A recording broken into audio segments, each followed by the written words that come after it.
నువ్విక్కడుంటావని నాకు ముందే తెలుసు ప్రొఫెసర్ మెగోనిగల్.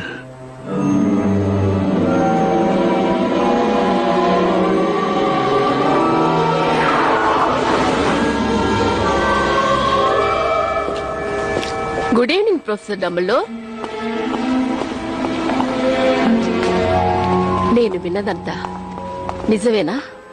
హ్యారీ గురించే నా ఆలోచన అంతా.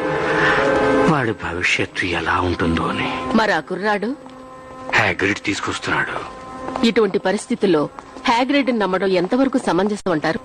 మ్యాట్‌గోనగల్, నేను హ్యాగ్రిడ్ ని జీవితాంతం నమ్ముతాను.